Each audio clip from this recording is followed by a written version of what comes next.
नमस्कार, स्वागत है आप सभी का एक बार फिर से। मैं संजय कुमार पटेल, स्मार्ट इन्फोविजन लखनऊ से।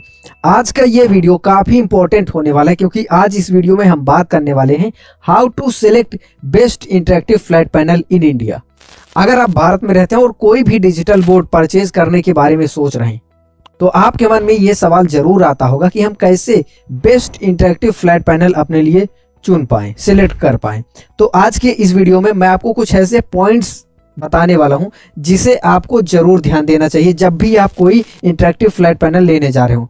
क्या क्या फीचर्स उसमें जरूरी है, क्या क्या चीजें होनी चाहिए, रैम कितना होना चाहिए, इंटरनल स्टोरेज कितना होना चाहिए, प्रोसेसर कौन सा होना चाहिए, ये सारी चीजें जानने को मिलेंगी आपको इस वीडियो में। तो चलिए फिर बिना किसी देरी के करते हैं वीडियो की शुरुआत। तो सबसे पहले हम बात करते हैं अभी करंट ईयर जैसे 2025 चल रहा है, तो 2025 में कोई भी पैनल आप लेने के बारे में सोच रहे हैं तो मिनिमम जो आपका एंड्रॉयड वर्जन होना चाहिए वो 13 होना चाहिए। अभी 14 भी चल रहे हैं, मिनिमम आपको 13 लेने चाहिए। इससे पुराना कोई भी वर्जन रहता है वो आपको नहीं लेना चाहिए 2025 के हिसाब से। तो आपको ये समझ में आ गया कि एंड्रॉयड वर्जन मिनिमम हमें 13 चाहिए। रैम की अगर हम बात करें तो मिनिमम 8 GB रैम आपको देखनी चाहिए। इससे कम है तो अभी के टाइम के हिसाब से वो काफ़ी कम है, आप ये समझिए। तो मिनिमम आपको 8 GB चाहिए। कुछ पैनल हो सकता है आपको दिखे जो 4 GB के हों, बट अभी के हिसाब से 8 GB। उसके बाद यहाँ पे इंटरनल स्टोरेज की बात करें तो 128 GB, ठीक है, अभी ज़्यादातर पैनल में आ रहे हैं और 128 GB ही आपकी प्रायोरिटी होनी चाहिए। हालांकि अगर मैक्सिमम वगैरह की बात करें तो उनका मैक्सिमम अभी 64 GB, जो लेटेस्ट U3 मॉडल है उसमें 64 GB है। तो एक प्रकार से आप ये भी मान सकते हैं कि मिनिमम 64 GB होना चाहिए, ठीक है। उसके बाद यहाँ पे हम प्रोसेसर की बात करें तो प्रोसेसर मिनिमम आपका क्वाड कोर होना चाहिए, ठीक है, और साथ ही साथ ऑक्टा कोर है तो और बढ़िया। तो मिनिमम क्वाड कोर होना चाहिए, ये भी आपको ध्यान देना है, ठीक है। कुछ पैनल अभी ऑक्टा कोर में भी आ चुके हैं। अगर आप हमारे किसी भी एक्सपीरियंस सेंटर में विजिट करते हैं तो अभी के टाइम पे ऑक्टा कोर एक मैक्सअप का आप देखेंगे जो U3 मॉडल है, ठीक है, वो। और दूसरा आपको अपनी स्क्रीन पे दिख पा रहा होगा, ये है अपना सिग्मा AI। इसमें भी आपको ऑक्टा कोर प्रोसेसर मिल जाता है और एंड्रॉयड वर्जन 14 के साथ। इतना सब कुछ जानने के बाद अब आ जाते हैं साइजेस पर। अब आपको पता है मेनली जो ज़्यादातर साइज टीचर सेलेक्ट करते हैं 65 इंच, 75 इंच, 86 इंच, ये ज़्यादातर साइजेस जाते हैं, ठीक है। मिनिमम आप ये मान सकते हैं इससे भी छोटा होता है 55 इंच, इससे भी बड़ा आता है 98 इंच, बट ये सब बहुत ज़्यादा उतना नहीं टीचर सेलेक्ट करते। ज़्यादातर मोस्ट सेलिंग में अगर आप देखेंगे तो टॉप 3 साइजेस यही हैं, 65 इंच, 75, 86। अब अगर किसी का क्लासरूम बड़ा है, 100+ स्टूडेंट हैं उनके फिजिकल क्लासरूम में, तो उनको 86 सिलेक्ट करना चाहिए। अब किसी के क्लासरूम में 0 to 70, 80 स्टूडेंट हैं, 85 के आसपास हैं, 80 स्टूडेंट हैं, तो हमें साइज 75 सिलेक्ट करना चाहिए। अब अगर हमारे क्लासरूम में 25-30 बच्चे ही हैं, उससे ज़्यादा नहीं है, तो हमारा काम 65 इंच में भी हो जाएगा। ये हो गई बात ऑफलाइन की। अब मान लीजिए कोई केवल ऑनलाइन ही करता है तो उनके लिए कौन सा साइज है, तो उनके लिए 2 साइज बेटर है, एक 65 और दूसरा 75। 75 बेस्ट साइज है, क्यों?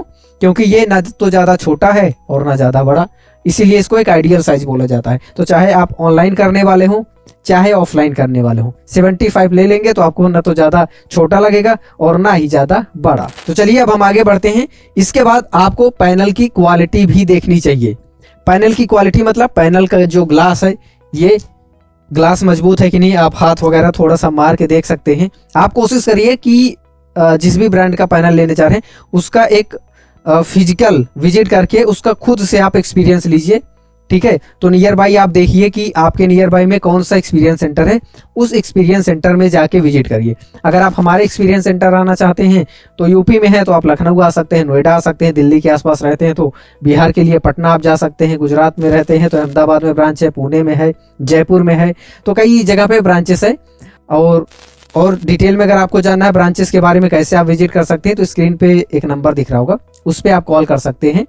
तो उसके हिसाब से आप देख लीजिए, हमारे काउंसलर आपको बता देंगे कौन सा हमारा एक्सपीरियंस सेंटर आपके नियर बाई में पड़ेगा और वहाँ पे आप जाके डेमो ले सकते हैं, खुद चला के सारी चीज़ें देख सकते हैं। ठीक है, तो जब आप फिजिकली जाएंगे तो क्वालिटी को और बेटर तरीके से देख पाएंगे। आप क्वालिटी में क्या क्या देखना है, स्मूथनेस देखनी है, मतलब कोई भी चीज हम क्लिक कर रहे हैं, जैसे यहाँ पे हमने क्लिक किया तुरंत हट गया, वापस हमें लाना है तो वापस आ गया, तो स्मूथनेस कितनी है, कोई भी हम काम कर रहे हैं, लिख रहे हैं।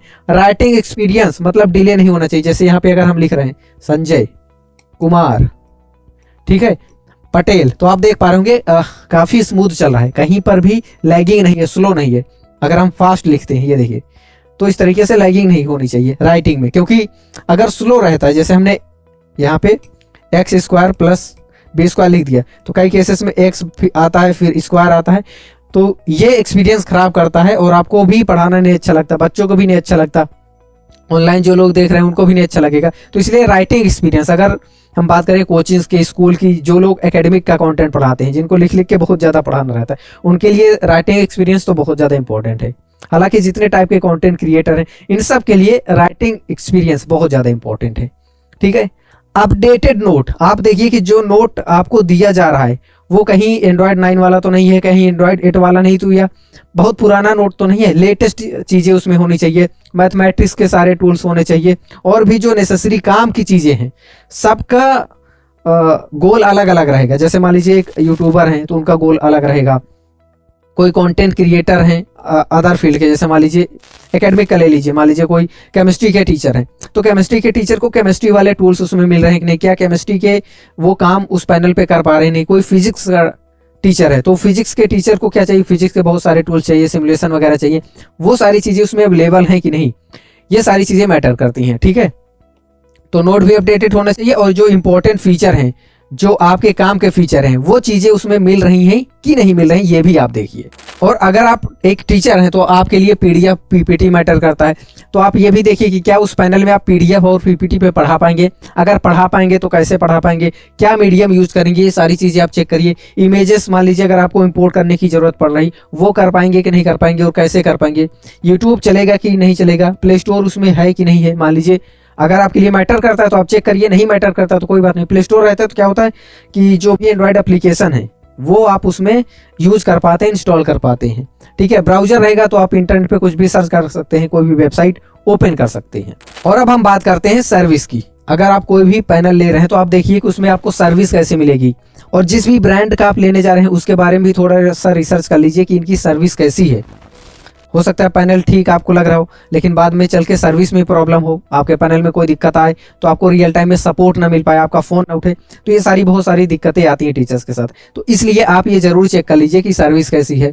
उसके बाद वारंटी, आपको उस प्रोडक्ट पे कितने दिन की वारंटी मिल रही है, 1 साल का, 2 साल का, 3 साल का, ठीक है, कितने टाइम की आपको वारंटी मिल रही है, क्योंकि वारंटी जितना ज़्यादा रहेगा उतना ज़्यादा आपके लिए बेटर रहेगा, क्योंकि आपको उतनी दिन तक सर्विस मिल पाएगी। ठीक है, तो ये सारी चीजें बातें हो गई। इसके अलावा एक और बहुत इंपॉर्टेंट चीज है, वो है सपोर्ट। ठीक है, सर्विस वारंटी एक पार्ट हो गया, लेकिन इसके अलावा सपोर्ट। सपोर्ट का मतलब ये है कि जैसे आपने पूरा स्टूडियो सेटअप कराया है, जिसमें पैनल है, कैमरा है, माइक है, लाइटिंग है, सर्वर, सब कुछ लगा हुआ है, आप लाइव क्लासेस जाना चाह रहे हैं अपने एप्लीकेशन पे, लेकिन उसमें माइक तो ठीक काम कर रहा है लेकिन लाइव में बच्चों को आवाज़ नहीं सुनाई दे रही। अब आपको नहीं पता कि कहाँ पे सेटिंग में कुछ गड़बड़ हो गया।